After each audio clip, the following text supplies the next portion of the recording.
The Man with the Evil Eye. It was a dark, cold night. Hannah, a little girl, sat in her house beside her mother. The evening meal was finished. The family sat together and looked into the fire. Someone knocked at the door. "Oh, don't open it," cried Hannah. "I'm frightened." But her father was already opening the door. The family's neighbor stood there. "Please," she said, "can you lend me some coffee? Mine is finished.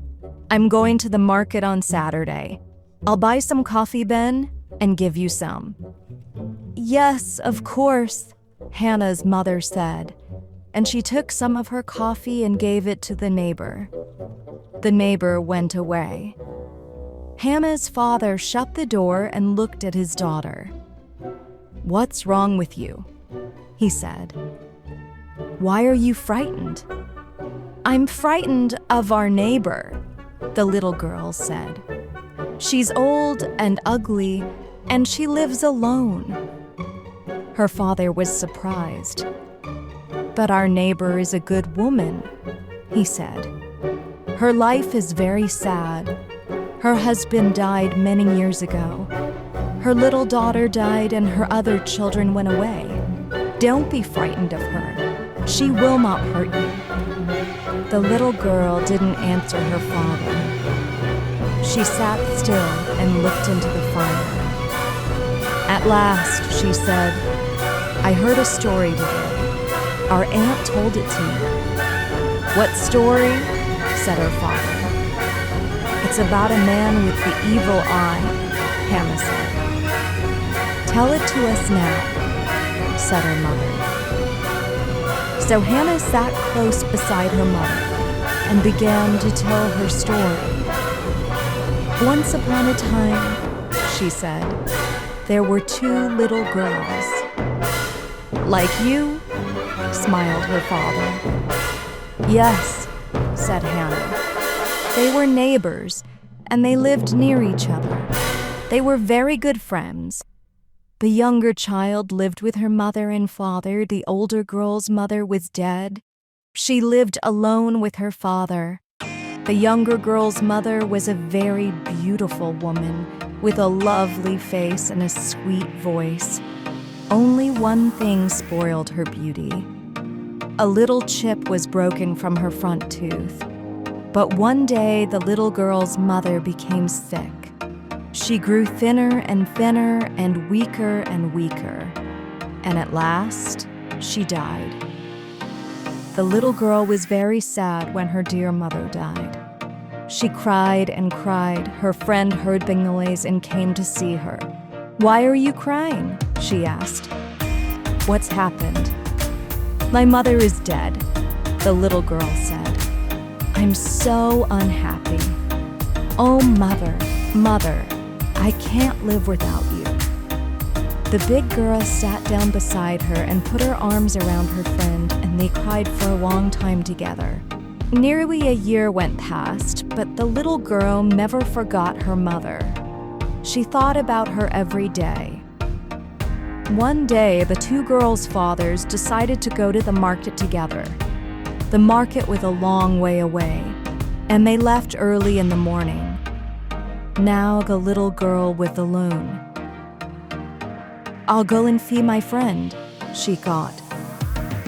She ran to her friend's house and called out, "Are you there, dear friend? It's me."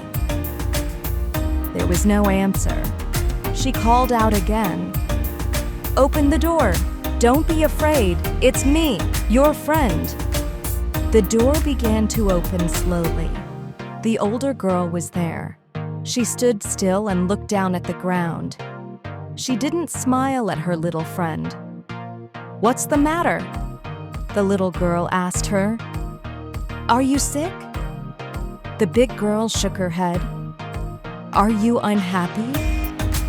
The big girl nodded. "I'm your friend," the little girl said. "Tell me about it. Perhaps I can help you." The big girl came out of the house and shut the door behind her. The two children sat down together outside.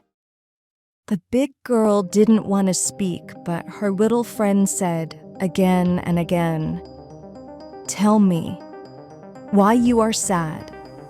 Perhaps I can help you. Tell me."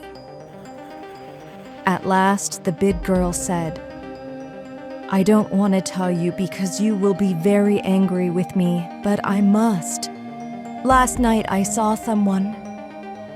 "You saw someone?" "How?" said the little girl. "I saw your mother," the big girl said. The little girl shook her head. "No, it's impossible.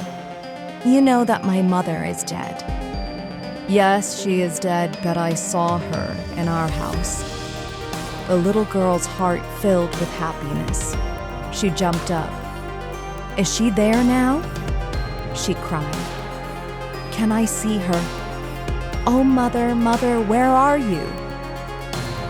And she began to run towards the house. The big girl ran after her. "Wait," she said. "Stop."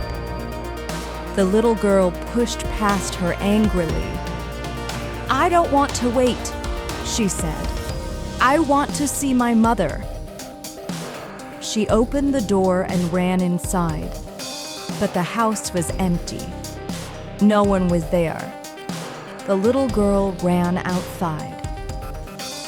"My mother isn't there," she said. "You are tricking me. You're cruel. You want me to be unhappy." "No, I want to make you happy," the big girl said. "I'll show you your mother. Wait." She put up her hand and pulled a stick down from the roof. Then she went into the second room of the house. The little girl followed her. There were many pots in the second room. Some were big, some were small. In the corner, one pot stood alone. It was a beautiful pot, but a little chip was broken from the top. The big girl picked up the pot and carried it into the other room. Then she touched it with her stick. At once, the pot changed into a human body. It was the body of the little girl's mother. "Mother! Oh, mother!" cried the little girl. She kissed her mother's body again and again. "Wake up, mother. Look at me. Say something to me. Oh, mother, are you alive or are you dead? Come back to me, please." But her mother did not speak. She did not move. Suddenly, the big girl heard a noise outside the house.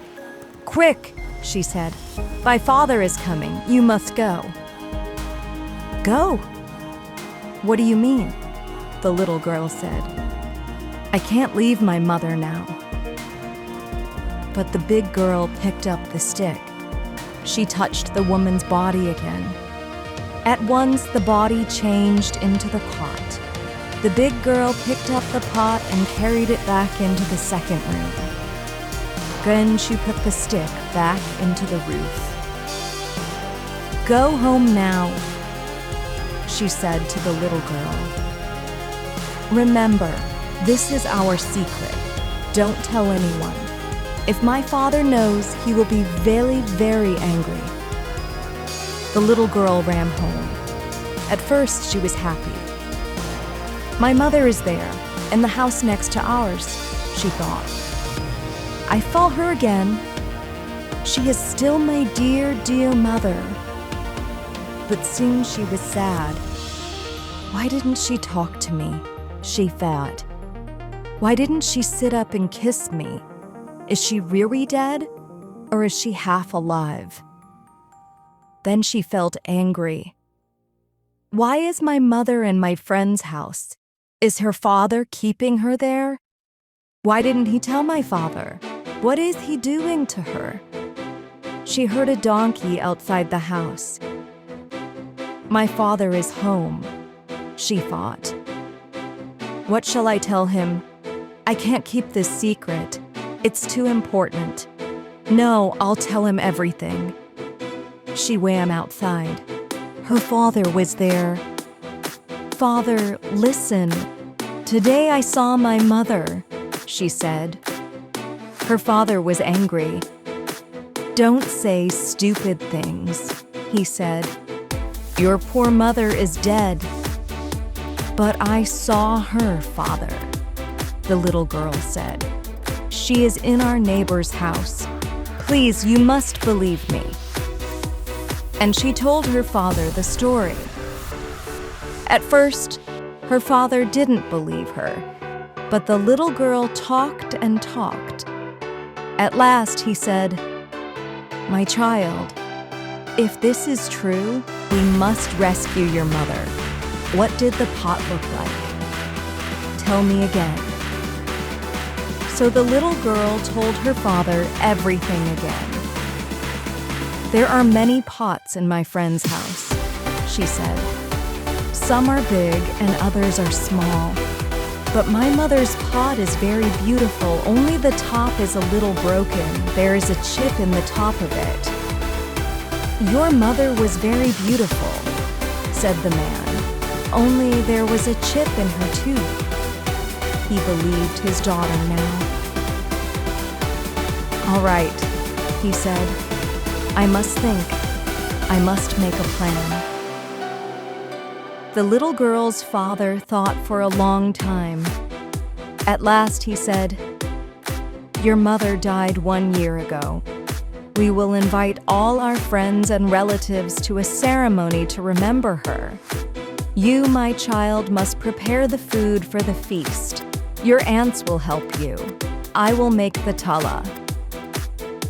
The next day, the little girl's father went to see his neighbor. "My wife died a year ago," he said, "and I'm going to make a ceremony to remember her death. There will be a big feast. I need some help from you." "Some help?" said his neighbor. "What do you want?" "I want to make a lot of tala," the little girl's father said, "but I don't have enough pots." "Lend me your pots, neighbor. I'll give them back to you after the feast." "Ah," his neighbor said. He looked a little worried. "You want to borrow my pots?" "I don't know. My pots are good ones. Perhaps you will break them." "No, no," said the little girl's father. "I will be very careful. Please, neighbor, I need your help." At last, the neighbor agreed. "Take my pots then," he said angrily. "But if you break them, you must pay me a lot of money." The little girl's father took all the neighbor's pots home. He carried the beautiful pot with the chip in the top very carefully. He put it down on the floor near his bed. Then he picked up a stick and touched it. Nothing happened. The little girl was watching. "It's the wrong stick, Father," she said. "You need our neighbor's stick. He keeps it in the roof of his house." "Then we must wait," her father said. The day of the ceremony came. The little girl and her aunts worked hard. They made piles of injera and many dishes of delicious food. Friends and relatives came from far away to remember the dead woman. "She was so beautiful," one of them said. "And she was so good and kind," said another. "She was my best friend," a third person said. The man brought the neighbor's pots out of the house. They were full of tala. He kept only one inside. It was the pot with the chip in the top. The little girl's father pulled her away from the other people. "Look, our neighbor is here now with his daughter," he said. "His house is empty. Let's go and find his stick. You must come and show me where it is." They hurried to the neighbor's house. "It's there, up there, Father," the little girl said, and she showed her father the stick in the roof. Her father took it down, and together they ran back into their own house. The guests were outside. They were happy. They were talking and laughing. No one saw the man and his daughter. "Now, father," said the little girl, "touch the pot with the stick, and you will feed my mother." The man touched the pot with the stick. At once, the little girl's mother was there. She lay on the ground. Her eyes were shut. She didn't speak or move. "Wife! Dear wife!" the man cried. "Is it really you?" Outside the house, someone was calling. "Where is our host and his little girl? Why aren't they here with us?" "Come, father, we must go to our guests again," said the little girl. She picked up the stick and touched her mother's body, and at once it became a pot again. The man looked at his daughter. He was very angry. "My neighbor killed my wife," he said. "He keeps her in his house and she is his servant. He has the evil eye." "What are you going to do, father?" asked the little girl. She was frightened. "You will see," her father answered. "Go outside and serve food to our guests." So the little girl went outside.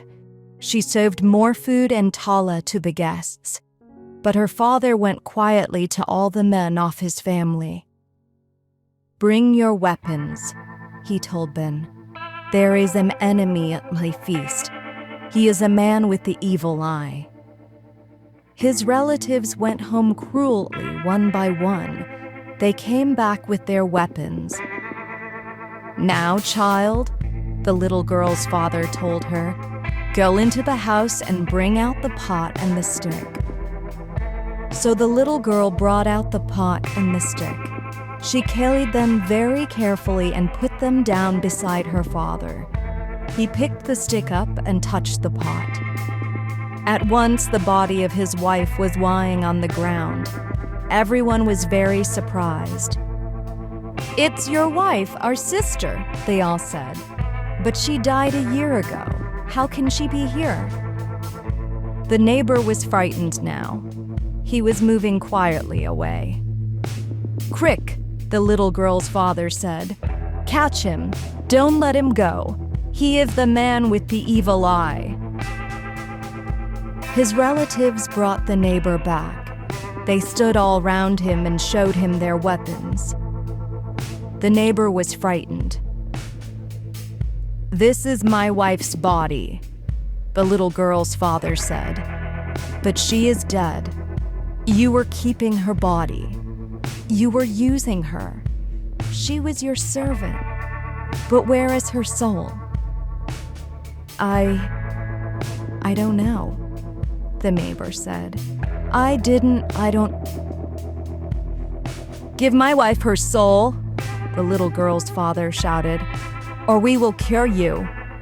"Yes, give her back her soul," shouted all the man's relatives. The man with the evil eye looked round. Everyone was shouting at him. Everyone was shaking their weapons. Even his daughter was angry with him now. She was shouting with the others. "Don't kill me," he said. "I'll give her soul back to her. I'll bring her to life, but you must promise to let me go." Everyone looked at the little girl's father. "I promise," he said. "If you bring my wife's soul back again, you can go, but you can never live in this place again." The man with the evil eye bent over the dead woman's body. At once, she opened her eyes. Then she sat up. "What? Where am I?" she said. "Mother!" shouted the little girl, and she ran into the woman's arms. "My own dear wife," her husband said. No one was looking at the neighbor and his daughter. Very quietly, they were walking away. And after that day, no one ever saw them again. But the little girl and her father and mother lived happily together for many more years. And that, said Hannah, is the end of the story. Hannah's father looked at her. Did the story frighten you? He asked her. Oh yes, father, Hannah said. It's a true story. My aunt told me it was true. Suddenly, someone knocked at the door again. Hannah screamed. It's our neighbor, she cried. Don't let her come in, she has the evil eye. Stop it, Hannah, her father said. Be quiet. Go and open the door. Oh, father, please, no, began Hannah. Her father was angry. Open the door, Hannah. Now, he said. Slowly, Hannah went to the door and opened it. The old neighbor stood there. Hannah was very frightened. The old woman's face was ugly. I brought your coffee back, she said. I didn't need it. She is looking at me, Hannah thought. She is putting her evil eye on me. Then the old woman smiled. Ah, Hannah, she said. You are a good girl. My little daughter was like you. Tears filled the old woman's eyes and fell down her cheeks. Hannah's father was standing beside Hannah now. What happened to your daughter? He asked the neighbor. God took her, the old woman said. She died many years ago. She is with him now, in heaven. She was like your little girl, good and happy and sweet. God bless you, little Hannah. Then she turned and went away. Hannah and her father went back to sit by the fire. Well, Hannah, her father said, are you frightened of our neighbor now? No, Hannah said. She is sad and old and lonely. I was sorry for her, but I thought at first, you thought she had the evil eye, her father said. You know, Hannah, that story is a bad one. Many good people have suffered because of it. When I was a child, an old man lived near our house. He wasn't friendly to other people. He shouted at them sometimes. I think he had sickness in his mind. He had the evil eye, everyone said. No one talked to that poor man. Children threw stones at him. At last, he died, alone and unhappy. But did he have the evil eye, father?